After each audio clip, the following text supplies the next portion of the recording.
So we'll call this planning and zoning meeting open. And the first order on our agenda today is to consider and approve the minutes from the October 3rd meeting. Does anyone have any corrections or changes or requests on those? Approval. So we have a motion to approve by Mr. John Lovett. Do we have a second? I'll second. Mr. Lipscomb is seconded. All in favor, raise your hand. The motion is approved. We're going to move on to item 4A.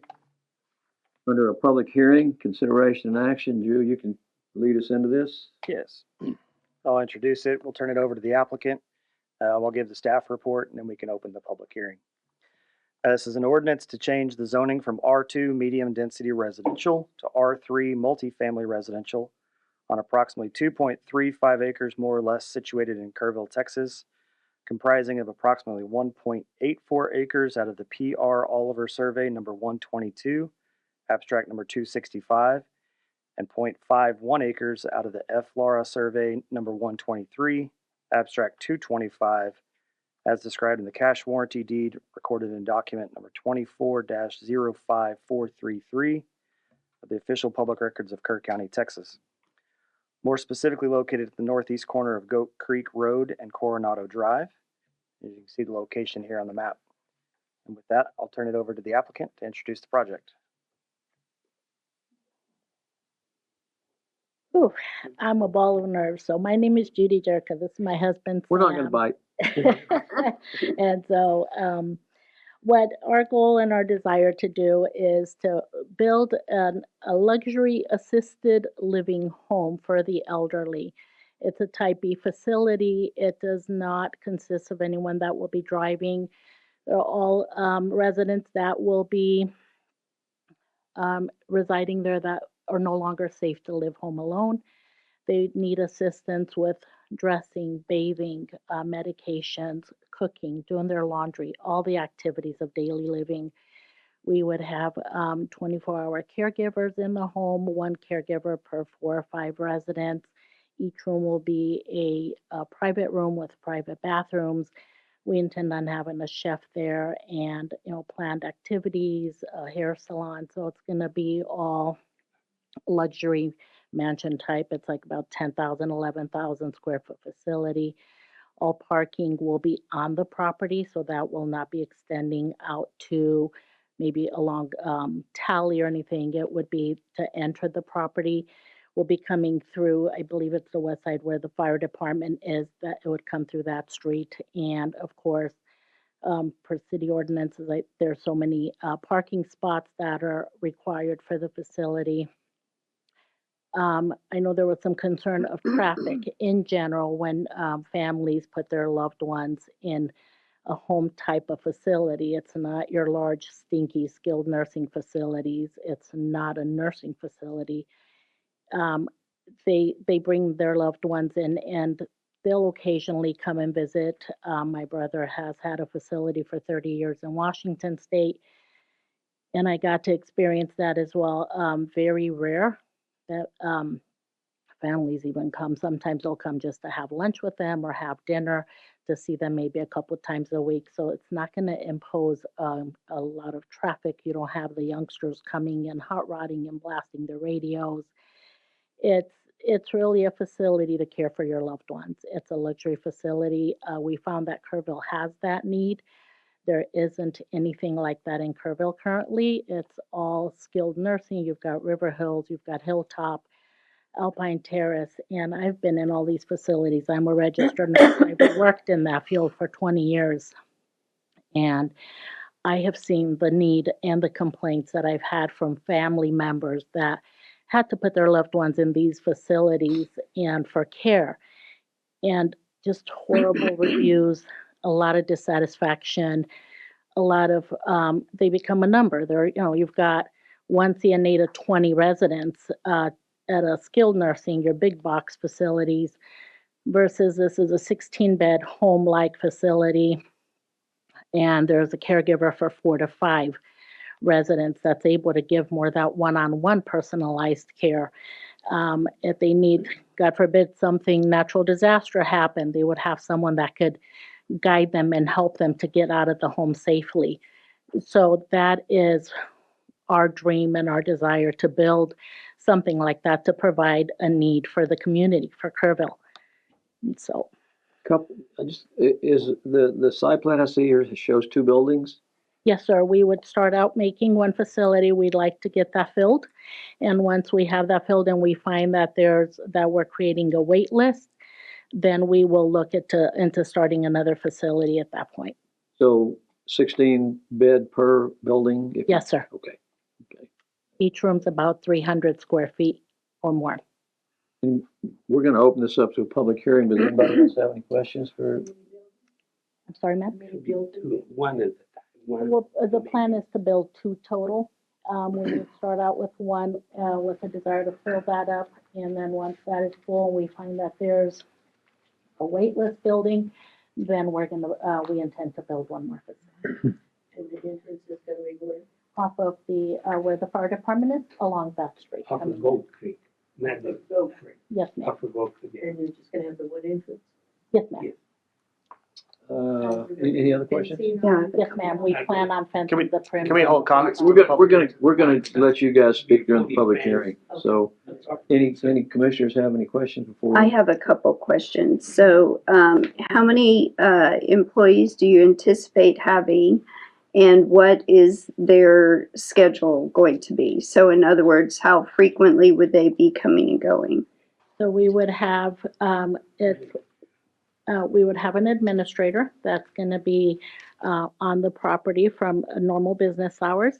I'm a registered nurse, so I'll be on call all the time. My son's a physician, so we've got to where we could all be available. But the administrator will be there 8 to 5. We'll have the caregivers that would be there for 8-hour shifts rotating, so one caregiver per about 4 to 5 residents.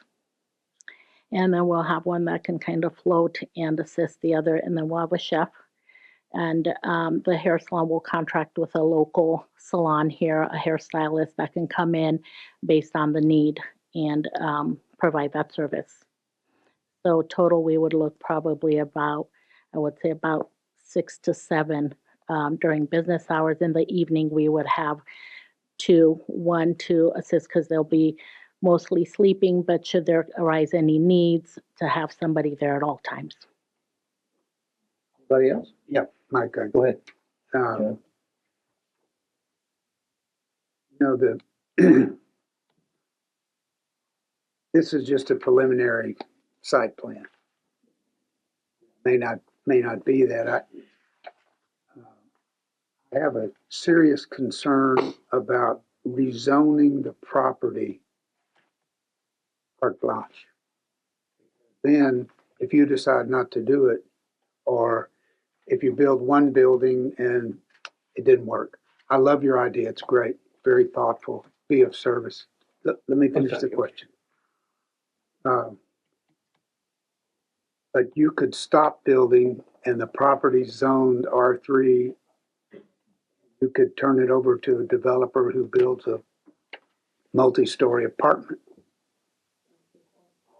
I know you're not imagining that, but I'm just saying, when the property is rezoned, it's turned over to all types of things that you don't have in mind, but it's possible. Right. That was a statement. The question is, how are you going to get onto the property from the street? Where is your traffic? It's gonna come alongside, with their fire department, their entrance off of that street. That would be coming off of Goat Creek. That's not coming a alongside. public right of way.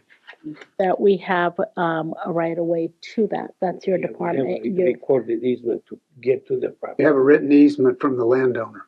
Yes, sir. So the property itself has an easement recorded? Yes, Yes, Okay. sir. you have, right now it's zoned R2, and we can build probably 20 homes without anything. That was, So I'm gonna get to that. I'm we gonna prefer have, not to. Yes. There would have been like 80, 100 people, Sure. a lot more traffic than almost very minimum. I'm gonna have Drew explain what can be built there now as opposed to what you guys are gonna do, because I want everybody to understand the difference between R2 and R3. So if there's not any more questions, It might be. okay. Next time I'm gonna have you sitting next to me, John.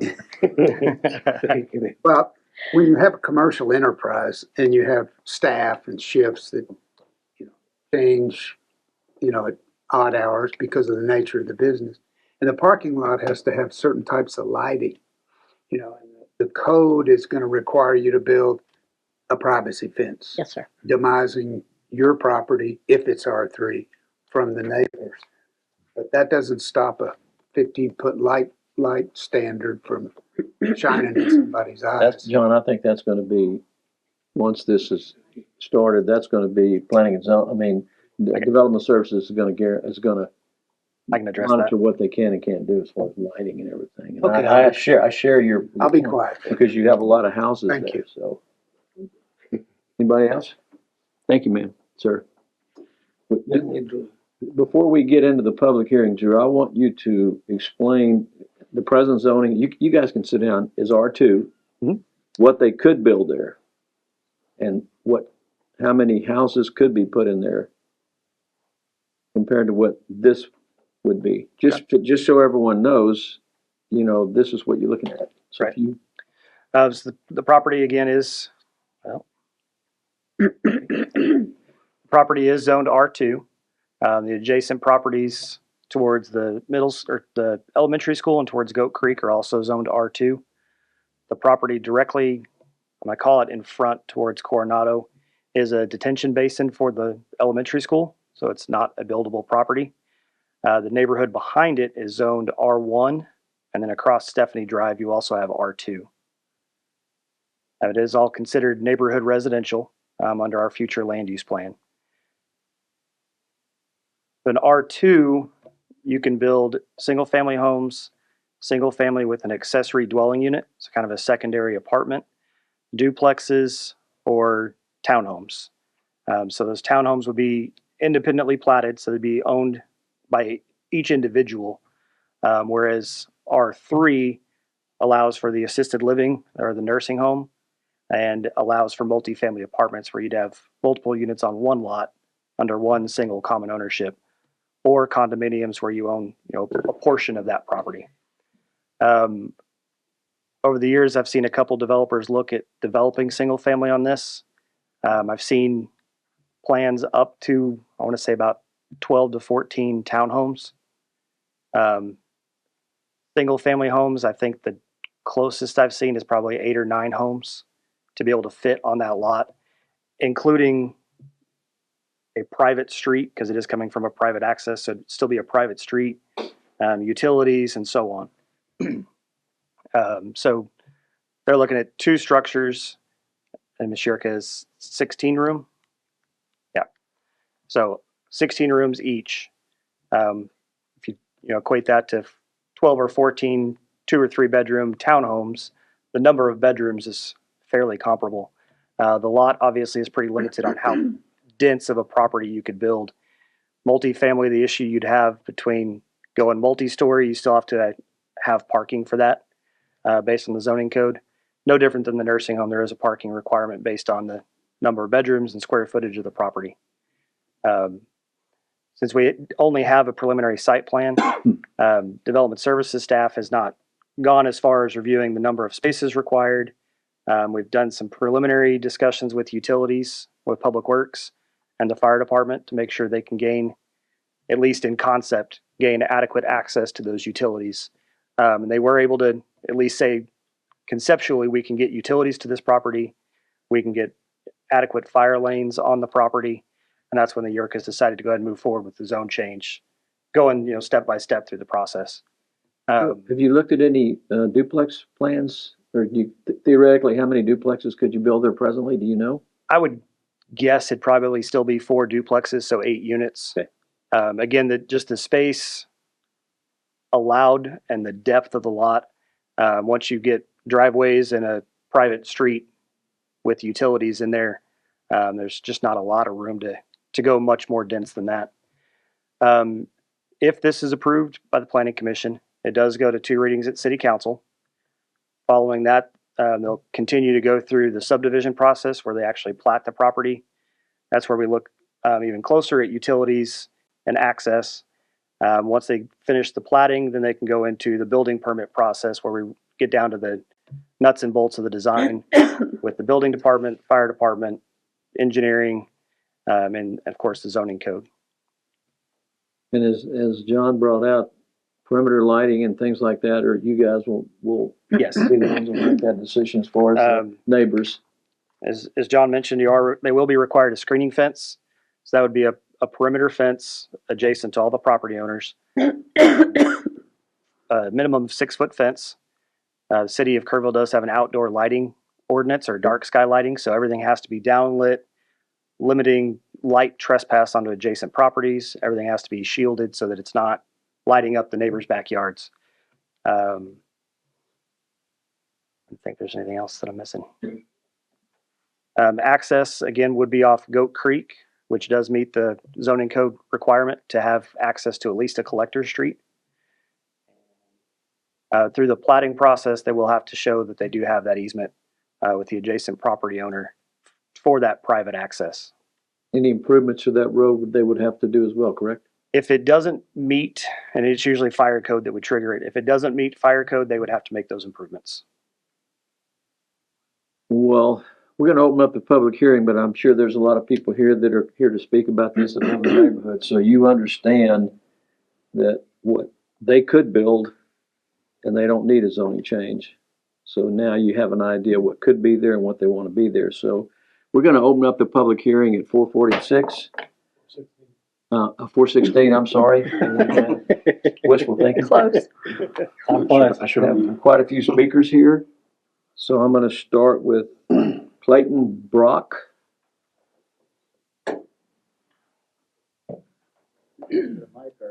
Yes, sir, please. And just tell us who you are. I am Clayton Travis Brock. I live at 124 Stephanie Drive. And I am a first-time home buyer. I just bought the house 4 years ago. And I'm okay with the rest home coming in, but if it's going to be a multi-family apartments, I disapprove of that because I look at the value of my property that whenever I purchased it, and I just did a whole lot of remodeling on my house, and I do not want my property to depreciate on price if I ever choose to sell. Thank you. Thank you. Appreciate it. Melody Gore. Gorse. Okay. Is he signed up or he?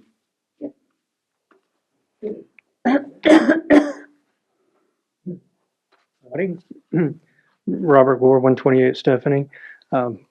Like Clay said, we bought that thinking, well, we've got single family homes, a large multi-story apartment complex. We all feel would really drop the value of our homes. It would, there's a measure of safety that we feel like we have. We have pretty good neighbors for the most part. I know Mr. Lipscomb, you're familiar with this, and honestly, as presented, Sam, we've met before, and it's Sam Jerka, not Jerk. He's a nice guy. Let me write that down. No, the truth is, I mean, as presented, we like it. Mr. Lovett, you mentioned I think you're up in here because my concerns are the same. Oh my gosh. If we say, for you. if we say, okay, we can go ahead and do it based on your plan, and then we wind up selling because we get a better offer or something else better comes along. Now we've got a multifamily 2.5 acre lot. Yes, we've got the little road that runs between the fire station and, so there's access, and obviously that's the concern. Drew, appreciate you saying that about the downlighting. I mean, that the border fence, that helps with some concerns we have, but I guess really if there's one major thing that I'd like is to be somewhat, how can we make it so that if we approve the plan the way it is, we can't change it? Can we lock it in to two single, exactly. There's the concern. Once we get it changed, now, I mean, if we said, okay, it can be up to blank units, no more than one story, blah, blah, blah, blah, blah, I think we would all probably be okay with that, but there's our concern. Thank y'all. You bet. All right, Mr. Garcia.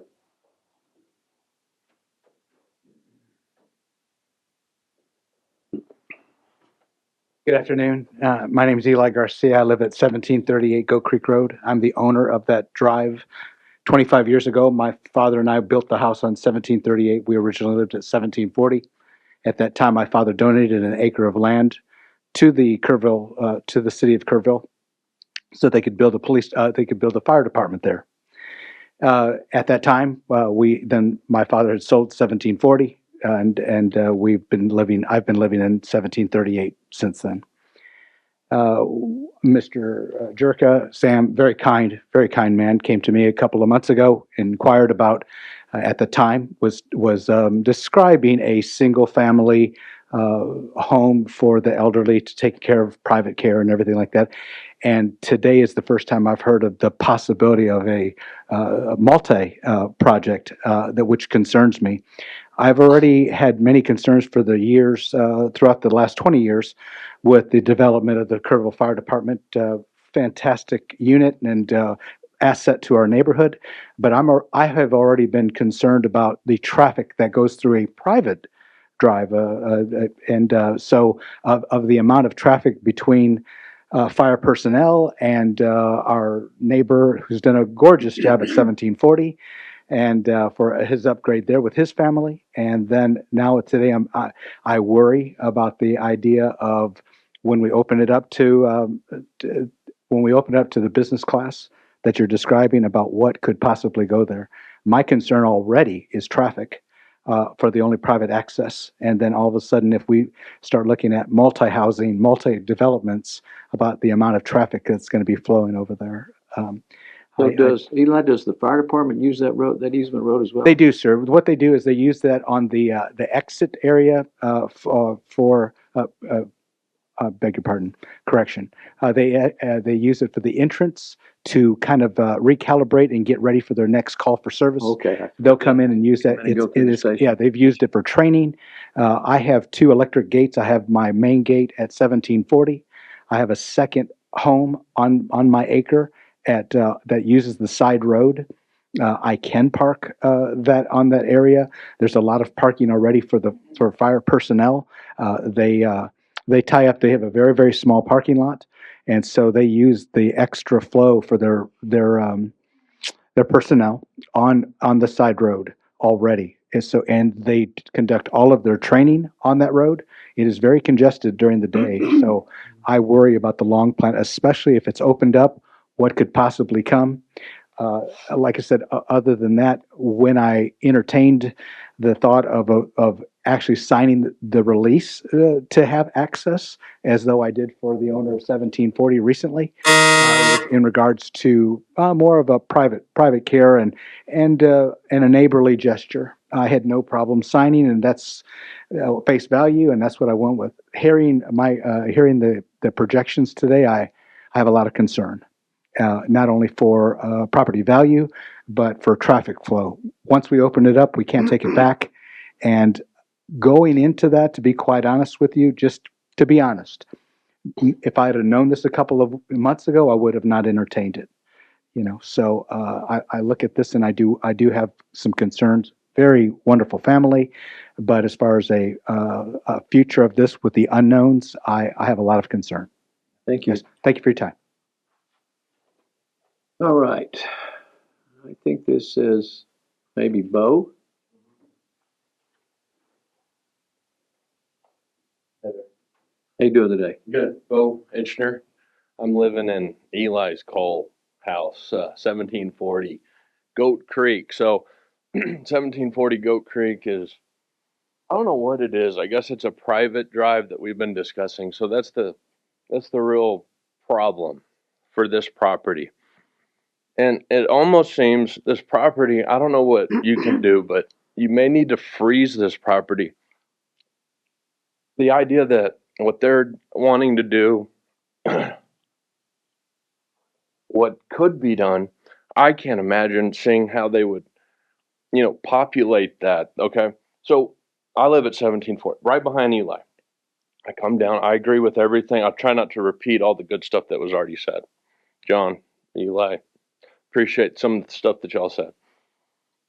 To get my garbage and my mail, I have to come out, go down that private drive, wheeling my dumpsters down there. The firemen, every single one of those guys has a service company. They're pulling trucks and trailers, 3/4 tons, and their service unit. And I'm so fired up about the firemen, and I think it's an asset and all that. I think city might need that. There's a retention pond there. The traffic from the firemen is a little troubling. I'm not a complainer. I'm fired up about my house, but now I'm worried of value and all that. It really needs to be looked at. It's a dead end road. The fire truck, right now the little turnaround, the fire truck uses it sometimes. When their garbage comes to pick up their garbage, they use it. Headlights come in my house, all that whole bit. I wanted to buy that land too, so if this doesn't work out for you folks, you may have a buyer. With me, I think the city needs to buy it and look at how could you develop it for quality of life for Tally, the fireman. That property could it's really an estate, little private drive there to me. The two houses that are there are in different value class than the other houses that surround that. It's a residential deal. That's exactly what it is. The idea that it's any commercial opportunity, I can't believe it. So let me I'm upset. understand from both you guys, that easement, Eli, is the only way you come in and out of your house? Not for me, sir. I use my main drive off 1738. Okay. Goat Creek. Okay. I have a second resident on that property, and I use that drive to get into the second residence. There's just we call it a casita, small house for my mother who passed. So your house, you have access from Goat Creek or no? My access to my home it's what I always thought was a little private drive. It's also the entrance for the fire station.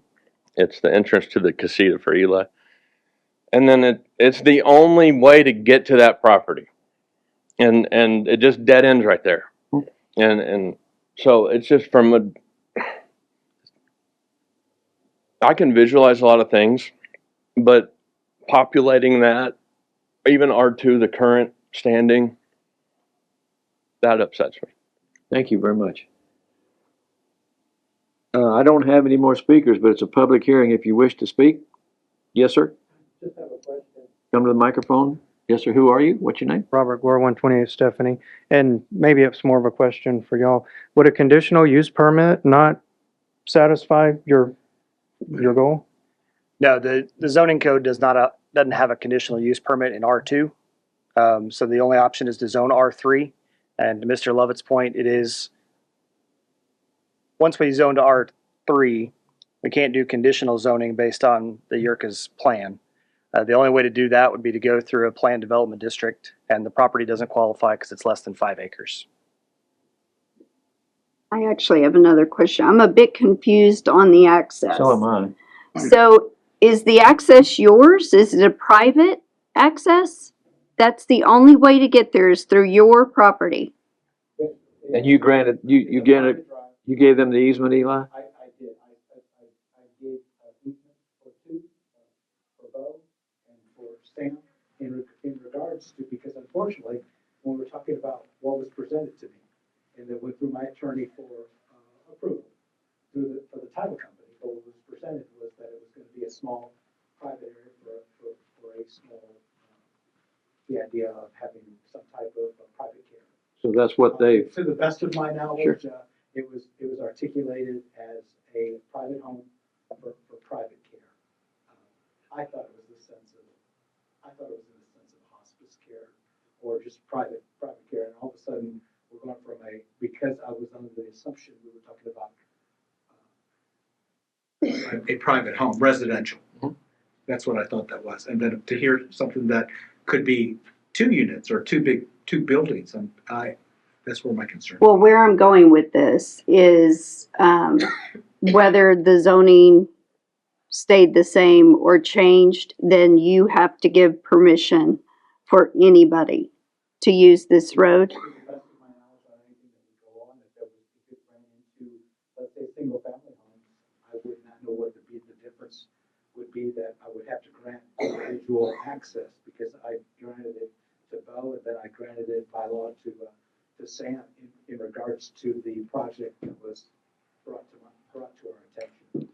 I go to church with Sam, and very, very kind of family, and like I said, I was going under the assumption of that. At the time, Sam, we were, to the best of my knowledge, we weren't at that platinum, that level of being able to present something to me in regards to the project itself. All I've heard about is what the plan was, and he wanted to have access to be able to get, kind of a catch-22. He wanted to get access to be able to present a plan. Hearing the plan today I have a big concern about the no going back part once it could be modified. Hey Drew, is that access the only way to it, that easement, or is it landlocked without it? Yes, so just so we're clear, the Goat Creek Road is here. Coronado is here. This is the private drive behind the fire station owned by Mr. Garcia. His home access is off of Goat Creek. The Casita access is off of that private drive. And Mr. Itchner, his access is off of the private drive. So this would be the only access to the property, the only other access, which wouldn't meet typical fire code standards for really any development, is this alley behind these homes. The plat on this alley doesn't say that it's private. It also doesn't say that it's dedicated to the city as a public alley, so we would need to do more research. But again, it's a narrow alley, so it wouldn't qualify for full access. So the only access is through the private easement on Mr. Garcia's property. So before the private easement was granted, there was no way to develop this property? That is correct. Except access through that back driveway if you built just a house, a single person's house. And even that, I mean, I drove the alleyway. It's just there's no two-car passing in there. You got to go. It makes a U-turn from Coronado coming around. Right.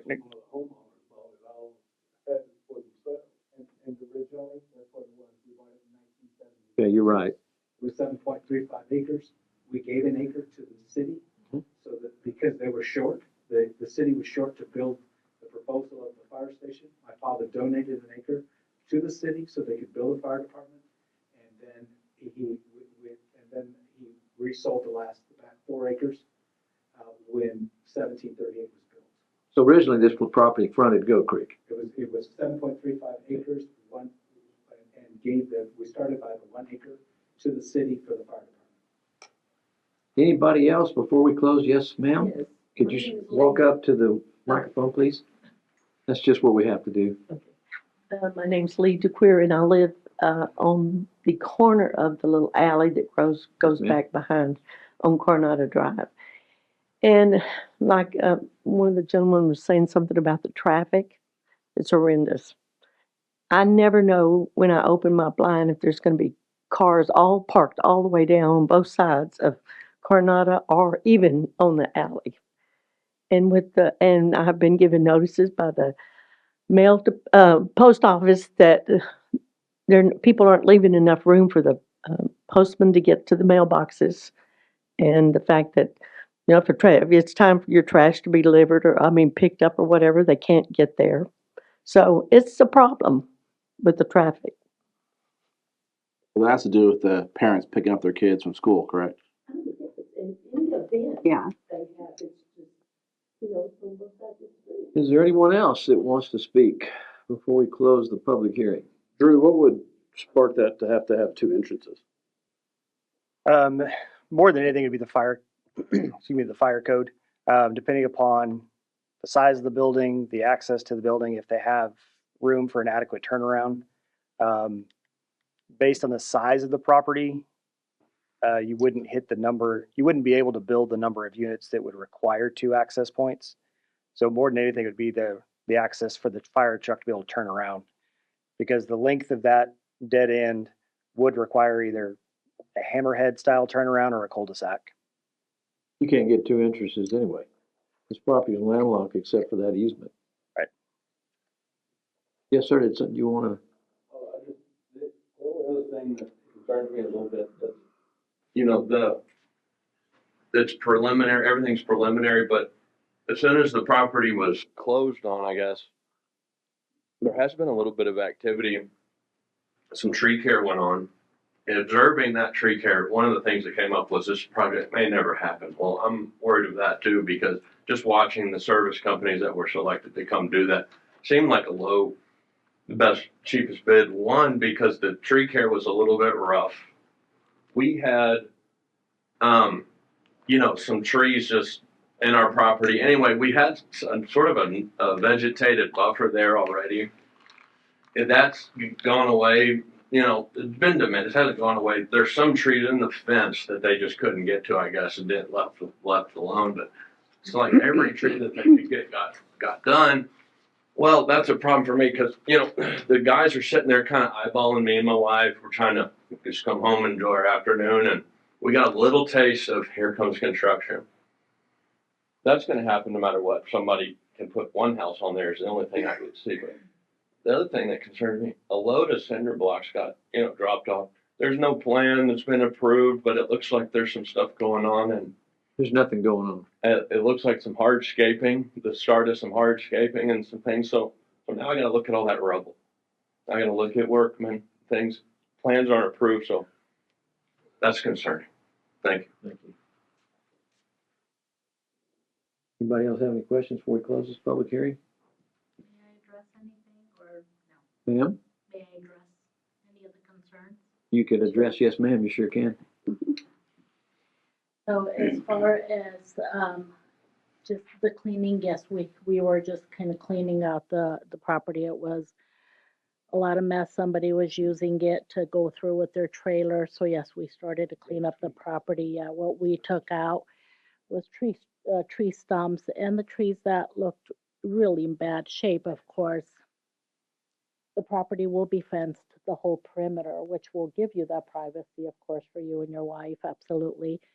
If we can do a 7-foot, we're gonna check with the city, what is the max that we can put so that it still doesn't take away from anybody's land value, but also give everybody the privacy that they desire.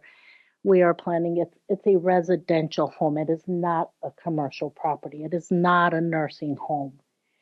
And there's, assisted living type A is independent living, where you've got they're all senior citizens, but they all still drive. They're all still very active. That is not what we're doing. We're wanting to put, it's a type B. They will all be senior citizens, but again, they don't have the cognitive ability to live alone. They're not able to tend to any of their daily activities. They're elderly that, they're either wheelchair bound or using a walker. They literally can't take care of their own toileting. If someone isn't there to care and cook their meals and provide that for them, they would be at home in just a minute. Being an RN, you have no idea how many times I have put adult protective services reports for these elderly that are living in these unsafe conditions. They're living alone. There's nobody. They're left in bed all day while their loved ones are out working. And I said, well, who's getting them up to the bathroom? Well, I left their food on the nightstand table.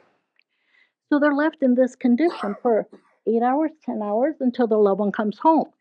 So that's where a facility like this comes in and provides that for your loved ones, where they have safe care. They have their meals. They're not left soiled all day long. They're left on the floor. They fall at home and they're left for hours on the floor.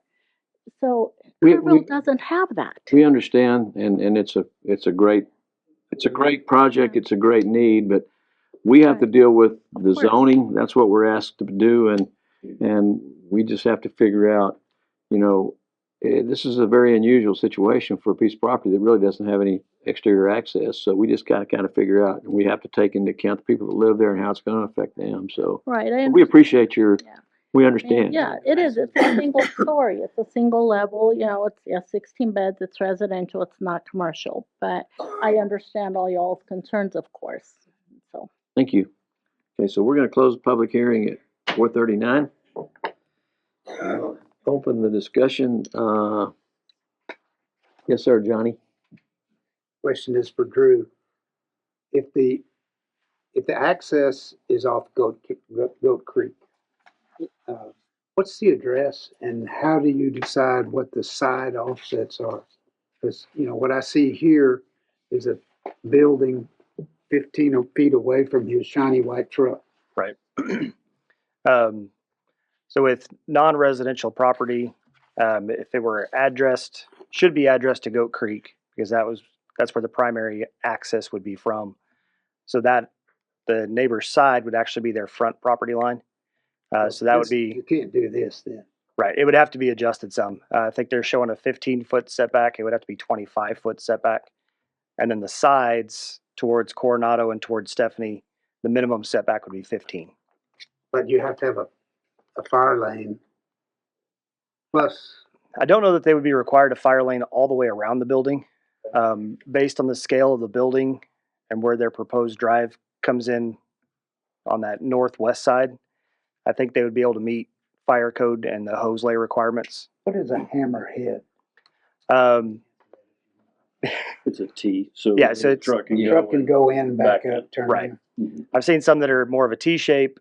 There's some that can be kind of an L shape at the end of a street, basically just so that the truck has an area, the fire truck has an area to be able to back up and turn around instead of a cul-de-sac.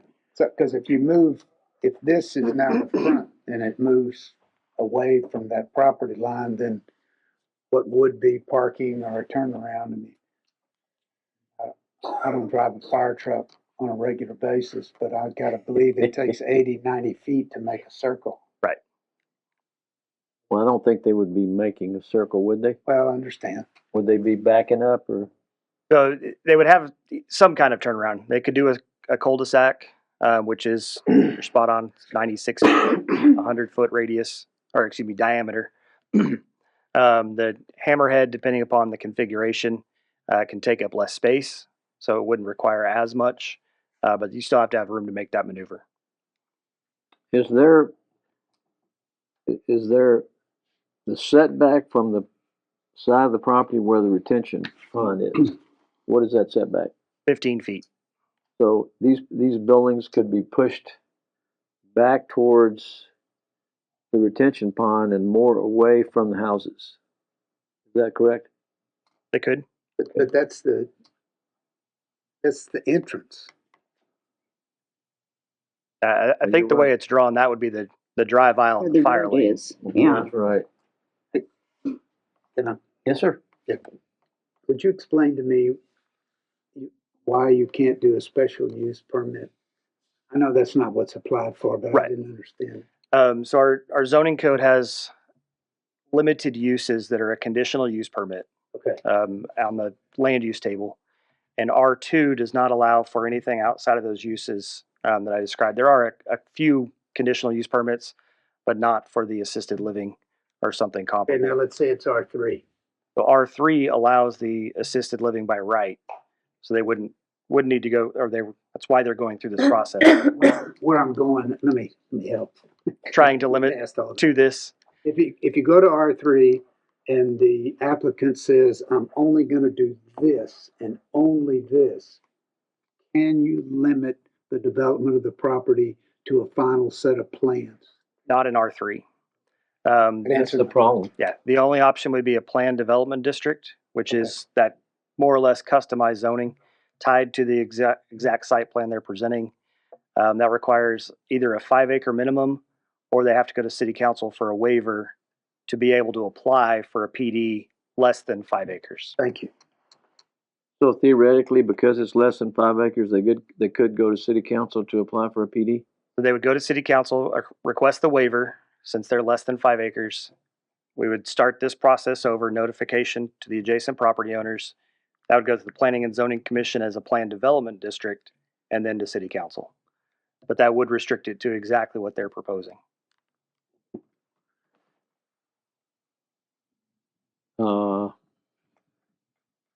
what's it called? Yeah, it is.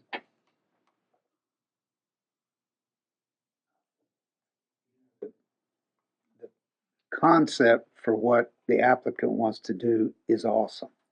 Well, that's the zoning. I mean, once you make it R3 zoning, you lose control. You have no way to turn someone down from building apartments. If it could be done only this way, then maybe it would be palatable for the neighbors. But the piece of property, there's so many problems to solve with development that it's hard to just go, oh yeah, whatever, check. That this is not the place for that. And I, Yeah, going you know, back, if you- yeah. I drove out there and I used that little turnaround. Sorry, I trespassed. Sorry. But I wanted to see the property, and after listening, I'm thinking, well, what if they said, okay, it ain't happening, they put up a fence, the garbage truck's gotta back out into Goat Creek Road when he goes and picks up all the trash? Or that, or your driveway. It just, So has there been any conversations with the fire station about how this affects? No. Is that an issue because it's a private easement, or does that come into consideration? I don't think it would be an issue because they still have their access. Any activity on that street can't block access to either the property owners or the fire department.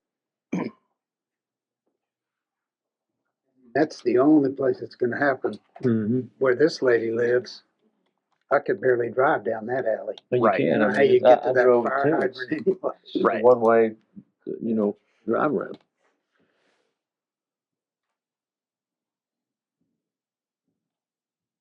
Well, the only really consideration we have is whether to grant the zoning change. I mean, everything else is their problem. But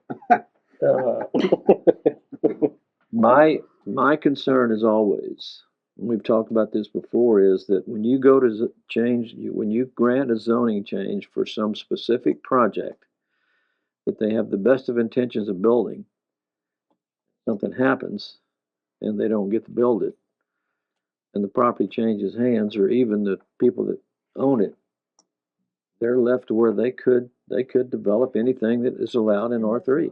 And that's not fair to the neighbors. That is not fair to the neighbors. You ready? Does anybody else have any comments or anything?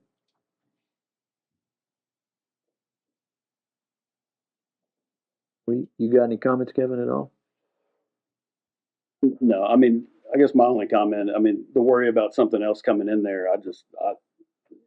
being around development, everything, I mean, there's no way, like, that would never get there's too many things against that property that would allow multifamily or multi-story multifamily. There's just not enough room, and with egress and everything else, I understand the concern. I don't see it. Well, that was my thought as well. I just don't see a big apartment going in there. There's not going to be enough parking. There's not going to be all the other things that would have to come into play on that size lot. I don't know that that would be feasible. Have you guys looked at that? No, I have not had anyone look at multifamily. Just some different iterations of single family or townhomes. And again, that's what I look at. That's why I wanted to understand what the difference was, because the way this property is zoned right now with the easement it has, you could be looking at 8 houses in there. Well, I would think that would be more likely is where I'm going with Yeah, that. you could be looking at duplexes. See you a could big, be looking at townhomes, and and that's doable right now. the traffic would be 5 times. Maybe, if they get an easement. Yeah. Well, No. Yeah, he's giving them the easement. Is the easement to the property? I mean, it went through title. Yeah, I mean, the easement, you guys have an easement from Goat Creek Road, so it's been done. And it's a transferable It's done. easement to the property. He granted him the easement through his attorney. So it's not Conditional on this is what we're building, just. Call after this one, when I leave this, to call my attorney. Which would, But That's why we're here. Under the assumption. Yeah, I believe the easement goes with the property. If they sell it to somebody else, it should be going with it, I believe. What, under these circumstances, is what I, in regards to, like I said, it's not like I was privy to the plans at that 2 months ago when we talked about a release. Because that's what I signed with Mr. Ishram, was a release for access. So, my understanding is whatever decision we make here still has to go to city council, correct? If the case is denied, the applicant could appeal to city council. So if we deny this case, you guys have the ability, you have the right to go to city council, present the same case you presented here. These people would have the right to go, and then city council will make the final decision. Whew. So go ahead, John. Ready for a motion? I am ready for a motion on the zoning change from R2 to R3. I make a motion that, and I gotta tell you, parenthetically, because the cart is before the horse and we can't limit it to this development, and because of the special nature of the property, that we deny the zone change. So Mr. Levis made a motion to deny the zoning change. Do we have a second? Yeah, I'll give a second. So we have a motion and a second on denial of the zoning change.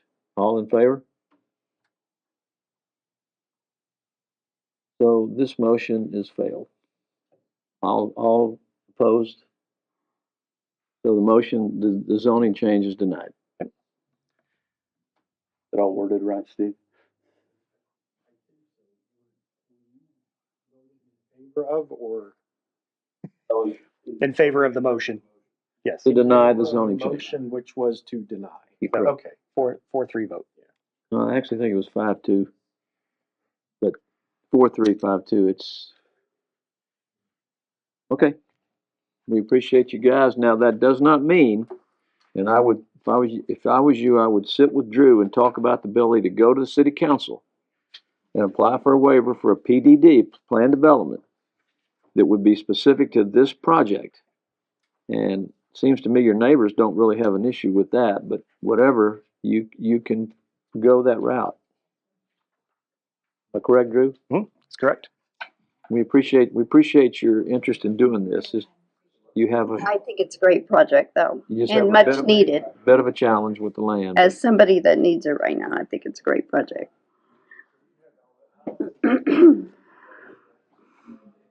Somebody's gotta be the bad guy. No, I like it to come back as a. So, that's what I like. I'd like them to come back as a PDD. council can grant a waiver. But you know, John, Great by the same idea. token, the issue is, Great they say, idea. well, you denied me, so I'm gonna go in there and build 8 homes. That's worse. There's nothing we can do. No, I don't think it would. But Thank you guys. I don't. That's the best way for us to Take recommend a for them to go get a PD, which I think is a great idea. We built 8 homes. We're still in session. The residents know that they've gone into. We're still on R2 film. deal and they can't. That's exactly what it is. It is what it is. Yeah. So you knew that you went into that, and that's. So we're gonna move on. We're gonna move on to 5A.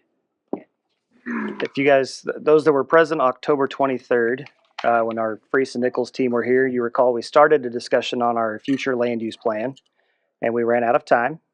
So they asked me to go back with you guys and go through all the catalyst areas with the same questions they asked. We're going to go through a discussion of each of those catalyst areas.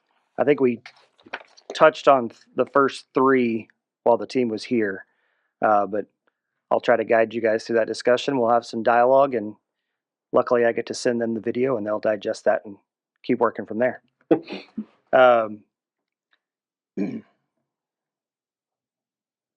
PowerPoint has too many pictures. There it goes. So again, you guys are familiar with the future land use plan. In 2018, we identified 11 catalyst areas, either for redevelopment or future development. Some of the early discussion we had with Freese and Nichols was obviously some of these extend into the ETJ. With recent legislative changes, the city is losing more authority over the ETJ. The first question they asked you guys was, do you want to just keep those catalyst areas in the ETJ, even though we may not have any authority there. My professional recommendation would be go ahead and leave it. If somebody wants to annex, then this would still apply. If they release themselves from the ETJ, we don't have any authority over it anyway. This is a guiding policy. It's not a written law. It's not a document that we are required to follow. So it doesn't hurt to have it in place. That's my opinion. You guys can certainly opine as you see fit. So some of the questions for each of these, what's important to you about living in Kerrville? What trade-offs would you be willing to make to protect those priority issues? What impacts are we creating by putting certain uses in certain areas? What impacts are we creating by putting certain uses next to each other?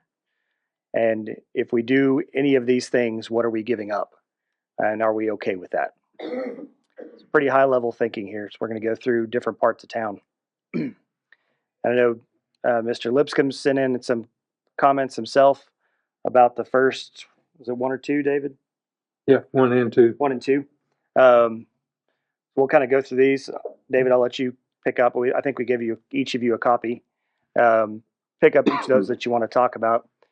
I'll run through some of the graphic itself, the legend.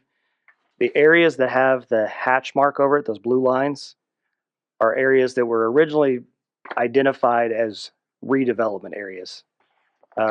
Whether they're vacant property or something that's, at least in 2018, looked like it was in some kind of transition. So we don't have to pay too close of attention to those, but some of those will be more important on other areas. So for downtown, the description the development should be oriented towards the river, engaging with adjacent businesses and structures. Should be a strong focus on redevelopment and catalyzing a renewed public interest in the area. I think I can venture to speak for each of you that still stands. Since 2018, we have certainly seen more new businesses coming into downtown. There is starting to see more retail life and restaurant life in downtown, but we still have a ways to go. Is there anything specific you guys would like to add or take away from this area?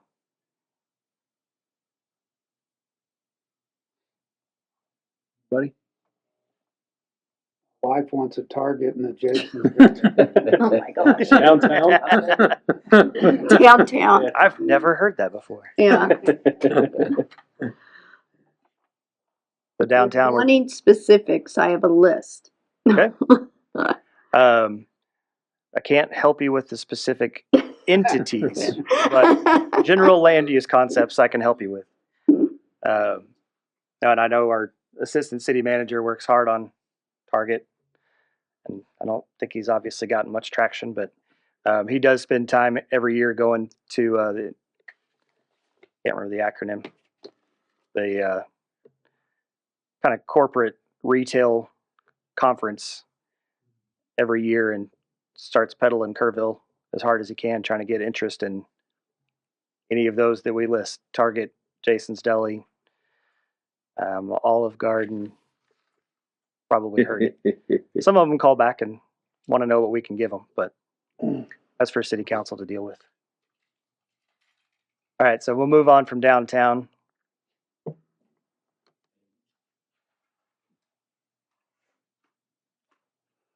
we go.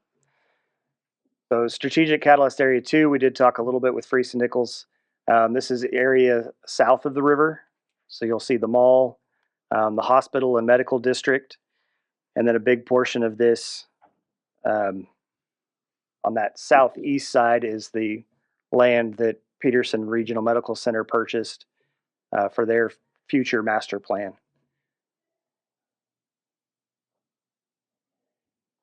This one has a combination based on the topography and location.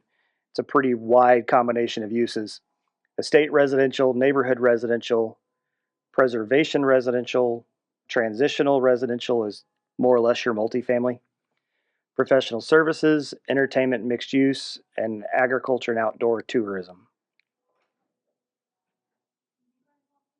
Yes, ma'am. Thanks, you too. Anything y'all add or take away there? Okay. Catalyst Area 3. So this, Freese and Nichols is looking at specifically 3 and 4 in combination for the Nimitz Lake area plan that we're doing. On the south side of the river, looking at rural living, estate living, preservation residential, transition residential, and entertainment mixed use. I know some of you are familiar with the Landing Plan Development District. It encompasses some of the retail, some of the restaurant entertainment type uses, multifamily. It's kind of what we in 2018 could foresee for the rest of that area between Thompson and the river. As you go up the hillside, you know, where the number 3 is and moving up, you can see we get to some pretty steep slopes. Providing adequate water pressure to the top of those hills is expensive, if nothing else. So that's where you get to the rural living and the estate lots. We asked Freese and Nichols as a part of that small area plan for this area to specifically look at utility capacity. So if we all decide that this needs to be all multifamily and commercial, do we have the water, wastewater, electric capacity to support that or not? So we'll talk a lot more about this area with Freese and Nichols in our January meeting. Pretty much just the highway side, on the highway, the number 3, Thompson Drive, where the hills are. Just that front stretch could be, I see that being strips. Yeah, I could see, based on water pressure, so not necessarily capacity. From Thompson to the river is roughly 1,200 feet. I don't see you going much more up the hill from that off of Thompson Drive based on water pressure, unless we want to make the investment in another water tower in that location. So yeah, we're not going as far back as this shows with any kind of high density development. But with access to Thompson Drive as an arterial state highway, the multifamily and the commercial certainly would be a reasonable fit, or condominiums, townhomes, any of those kind of things, not fronting directly on the highway, but coming off either direction. That's all city limits right there. No, it's kind of hard to see in here. The black dashed line that runs right around Landing. Yeah. Excuse me, the Landing was annexed after that. The Landing has been annexed. The rest of it, where number 3 is out. And then McCrae's property, or a portion of McCrae's property, is that piece that goes up the hill that is inside the city limits. Everything inside the black dash line is outside? Yes, to the southeast or southwest, except the Landing. The Landing has been annexed since then.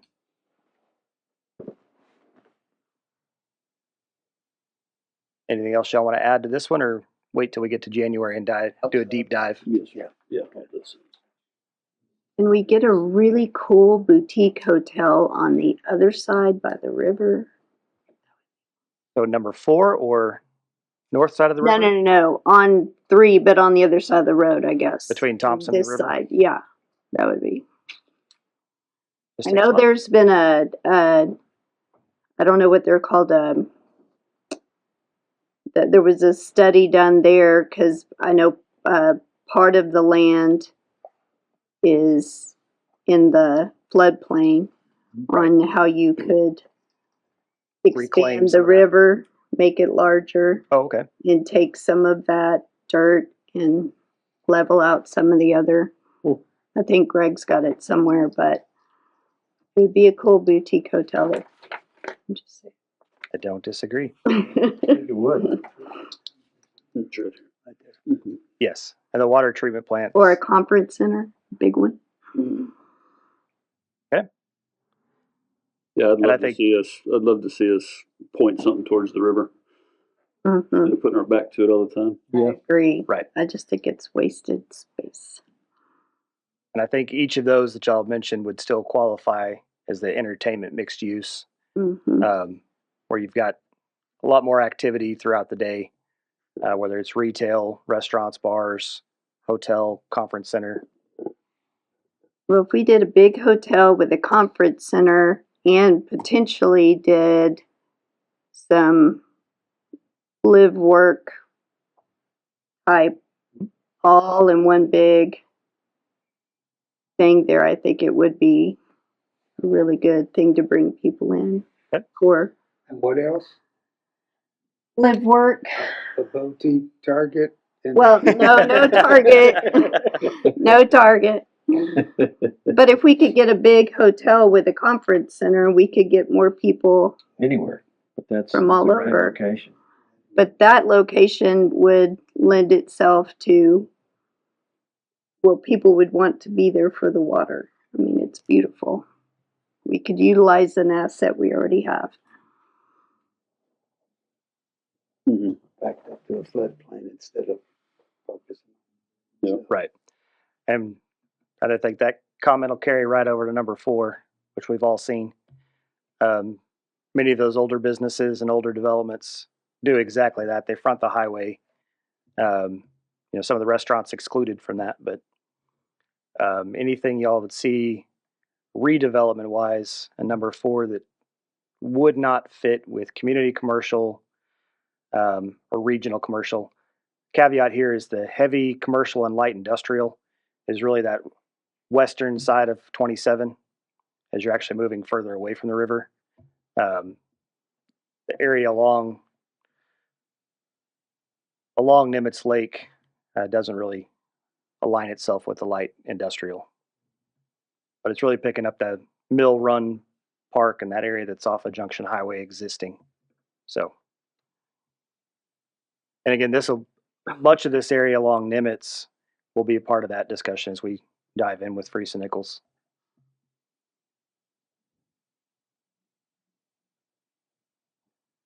Questions, comments? Okay. Number 5, so just to kind of orient you, you have I-10 on the top right side of the map. Holdsworth Drive, you can see in the white kind of snaking through the property there. And the teal color with the hatch is the sports complex, baseball on the north, soccer on the south. There's some areas identified for development along I-10 and Harper Road, and of course the property that surrounds the sports complex. Looking at a combination of estate residential, neighborhood preservation, transitional residential, community commercial, regional commercial, entertainment, and mixed use.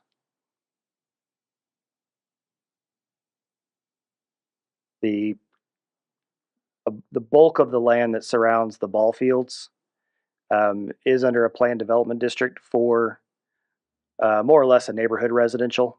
There is some open space planned in that, so you could qualify it as preservation residential. Just as you get on some of those larger hillsides, they're not developable, so it does have plans for open space.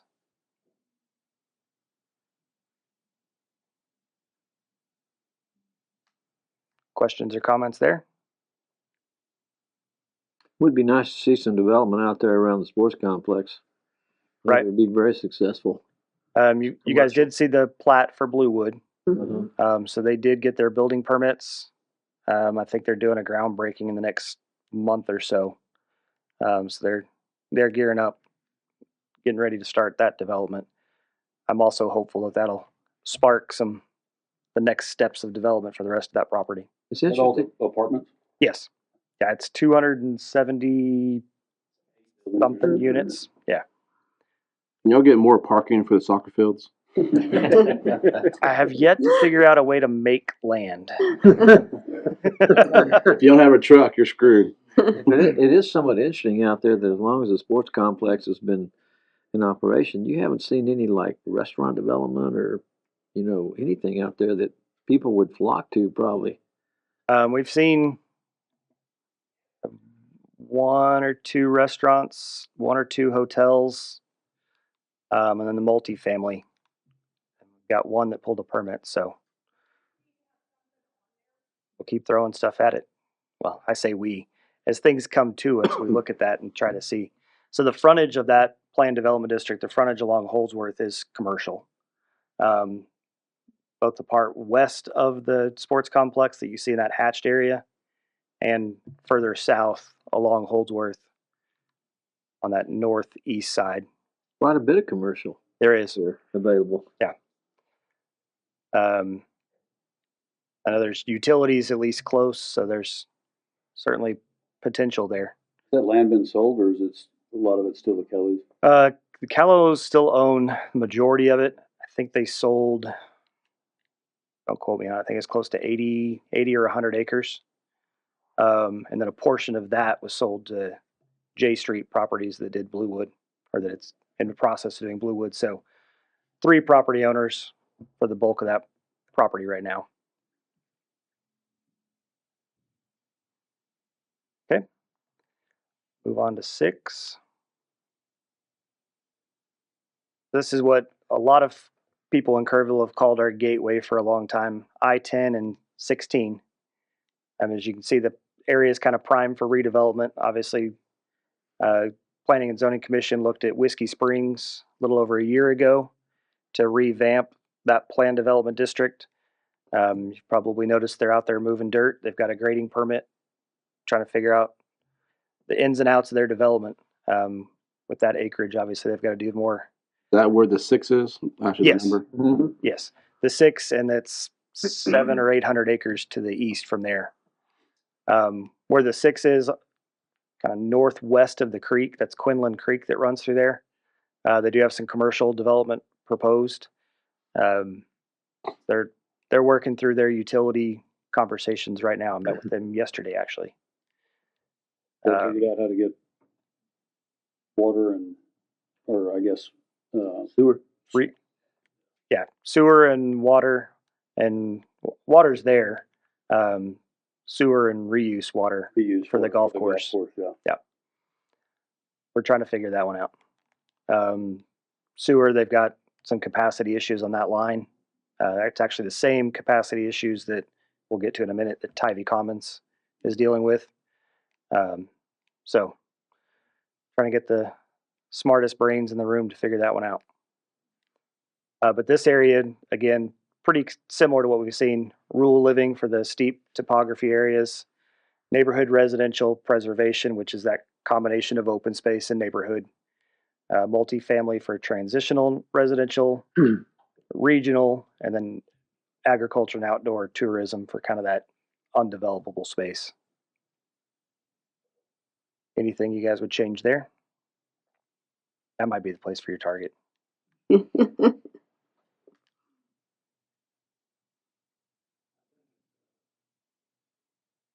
Jason Daly, don't forget. Oh, and Jason Daly. All right, we'll move on to number 7. This is your primary Sidney Baker corridor from the gateway down to downtown. Again, obviously most of this property is developed. You see in the teal on the southeast side of Sidney Baker is where the middle school was. So that's the Tivy Commons development, their zone mixed use. So they could do a combination of retail, restaurants, apartments, any combination thereof. Again, they're currently working through their sewer capacity. We're looking at transitional residential, which is your multifamily, community, and regional commercial. Obviously, it's a commercial corridor today. I don't see that changing in the future. This other teal area is at the stadium? Yes. Yes, that's the stadium right there at Holdsworth and Sidney Baker. What's the plan with the police station? Just I don't think we have one yet. Obviously, our options are sell it as is, go ahead and do the demo. Bus station. Do what? Make a really good Greyhound bus station. I've heard that. Obviously, real estate deal, that's up to council to determine, but the options would be keep it for something, sell it as is, or demo and sell the raw land. Certainly open to suggestion, and council may or may not have any issues or ideas, not issues. Or does the other bus station Have even, lots is of it still open? ideas. No. It's closed? I want to Occasionally you see a bus in. Yeah, I think it's still in function. It's not in a the town. not regular service. I want to own that corner. Oh, yeah. I think there's some, but it's not totally empty. Anything else that you guys can see there that needs to be changed? Is there, I know that wasn't it there was a plant up there, I don't remember whether it was a ready mix plant or something that they Oh, yes. That is a good point.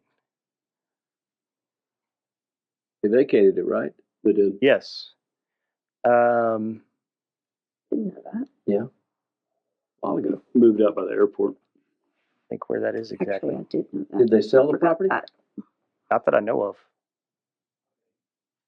Martin Marietta property or just? Ingram Ready Mix. Yeah, no, they moved before that Martin Marietta property, kind of right by Fox Tanks. Oh, that's right. Yeah. Haven't heard anything about that property. You write that one down. They're supposed to take the silos down. I don't know if I know they were scheduled for demo, but I don't know if they've been demoed yet. I don't know that I've been by there in a while. So that's somewhere right about where you see Highway 16 between 6 and 7 on that northwest side behind TxDOT's office. That'll be a good one to at least flag for redevelopment. TxDOT at some point is going to move too. I know they've been trying to get the funding for that. Steakhouse closed. Move the TxDOT yard for 6 Yeah. maybe 6 years now. See anybody there? I guess it's a little further up in it because it backs up. Ingram Ready Mix backs up to Lowe's, right? I think so. Yeah, I think just a bit of it. I think it's that property right there. I'll make sure we flag that one. Messing with Martin's stuff back there every time I move the mouse. Number 8 is along Loop 534. You got several catalysts at the high school, the middle school, and Loop 534 itself and the utilities that have been put in there. The land that Shriner owns and has sold a portion to Lennar. And then that little triangle you see across from the high school is the Lennar's first project that was city property. So we've got roughly 680 homes going in that west side of the loop. P&Z and council looked at that little peninsula between Loop 534 and Cypress Creek for annexation and zoning for multifamily. Both of those obviously are consistent with this catalyst area for the transitional residential and neighborhood residential. And then looking really for that frontage along Loop 534 that Shriner maintained as Zone C3 for the community commercial. And no surprise, we've got some steep slopes that'll probably remain pretty open space on that backside of the Shriner property. Is the dump a private facility? No, city owns the dump. City owns it? Mm-hmm. What goes on out there anymore besides the transfer station? Like an actual dump? Most of it's transfer station. The sewer sludge that comes out once it's properly treated and dried, they use for cover. We do some yard and land brush waste out there.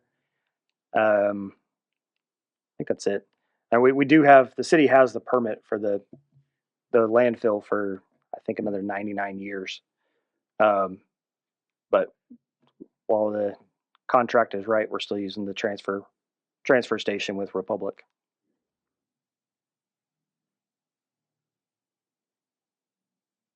And of course, part of that, we've got a lease on the solar farm as well on that backside. Anything else? And number 9, obviously focused around Shriner University as the catalyst. There is some vacant property along East Main Street. A portion of this identified as development area is now Habitat's project. They're on Bow Lane, the Mariposa subdivision. So this is neighborhood and transitional residential for this area. There's one large piece of property on East Main, that's zoned R3 for multifamily. Obviously, it's a pretty small catalyst area, but Shriner has a certainly a large impact on the community. So, anything else you guys see there? The 100-seat football stadium gonna go? I actually haven't seen their latest master plan. As far as I know, it's going on the main campus, somewhere between their practice and baseball fields, but I don't know where those go if you put a I think it goes stadium there. Soccer and baseball they'll move, and the stadium would go there. Yeah, that's the latest I've heard, but they're ways out, I think, from that. If we hurry, we can get box seats now. I can give you a number of somebody to call. Put your name on a locker. You got the right amount of money. It takes his money, John. So initially, they're gonna play their games at Tivy Stadium, right? That's my understanding. Catalyst Area 10 is 173, going down towards Comanche Trace. Mess with Martin and get the mouse again. So obviously we've got vacant property in this bright green that we've talked about a time or two. That area is kind of as a placeholder here as ag. If one of those properties will be coming back to P&Z next month, we'll talk about that one in more detail. Got the Meek? Yes, the Meek property. Again, kind of standard for a lot of these open space areas, rural estate, living, professional services, and agriculture and outdoor tourism. And then there's the property southeast of Comanche Trace that's more or less rolling hills for Kerrville. The issue will, for any of these properties, the issue is going to be coming down to utility capacity and what improvements are required. This looks like it's not. Anything not on that list or take away from that list of place types? The same group that's trying to get that, do that peak and. No, drawing a blank. Steve, help me out here. D.R. Horton. D.R. Horton is looking at the Meek property. Still trying to connect it back to 16? No, they're only looking at. It'll make somebody angry. This property and this property. Is that right, Steve? I'm gonna be gone, not me. Is that too close to the end of the city limits to think about a substation, a fire substation? Was it dedicated, Comanche Trace dedicated an acre out there on the entrance to it. That's been there for a long time for a fire station. Short answer, I don't. I would say that it makes sense. Fire department certainly would have to actually weigh in. As Mike mentioned, city does have an acre at the front of Comanche Trace along 173. I don't know if the fire department's actually identified that as an ideal location. At this point, with their response time, they're not concerned immediately with the need for a station in this area. But I imagine over time it'll be conversation to be had. That answer on your question enough? Anything else there? Okay, and last we have the airport and the area along 27. You've got a few properties that are currently sand and gravel mines. Martin and Marietta's this top one. This one here. Obviously, once they're done, what's that reclamation look like? I think the other gravel pit is here with Ingram Ready Mix in the front. This is the Airport Commerce Park. So Kildare Mountain Manufacturing is located right here. Megacrete is going in here on this property. And this one's really geared towards heavy commercial and light industrial or ag and outdoor tourism. One of the big factors of that is obviously the airport, introducing more homes and families around an airport is usually not a good mix of uses. So that's why you typically see your heavy industrial or light industrial, excuse me, around the airport. Anything else you guys see there? How's Megacrete's progress with? I haven't seen anything in a while. I know they're working on their design. Yeah, they've got their permit in with TCEQ. I know they've met with building official and fire marshal a number of times, but they're, in my opinion, they're doing a great job staying a couple steps ahead, because we actually met a month or so ago talking about operations once they're up and running, to making sure they know what to expect from the city. So they're doing a good job. Anything else you guys see here? All right. I think that's all I have. Just 11 of them. So at our next meeting, Drew, is that when we're gonna look at the big property zoning? No, excuse, say that again? For me? Big property zoning? Yes. is the next meeting. That'll be on the December meeting. The next time we meet with Freese and Nichols will be most likely a called meeting again. We're looking at January. As soon as we get that date, I'll send that out to you guys. Martin, can you go to the next slide? There we go. So December 5th is that next meeting. I know some of you asked for the housing study. We sent a couple of staff comments back to the subconsultant CDS to take a look at and make sure we clarified some of their stats in there. Once we get that final draft, it'll actually be posted on the Kerrville2050.com website. All of the presentations that we looked at on October 23rd are on the website, as well as the video from each of those meetings. So if you want to dive in deeper, by all means. Don't count on me that date. Our baby's due that day, so. Yeah. You have an excuse. I'll be here. I guess that'll be an excused absence. I will actually be gone the January meeting too. Okay. So like I said, as soon as we work with Freese and Nichols' team on the called meeting for the comp plan update, I'll shoot those dates out to you guys as well. Other than that, that's all I have for today. Anybody else got anything before we go? With that, we are adjourned. 5:27. Thank you all.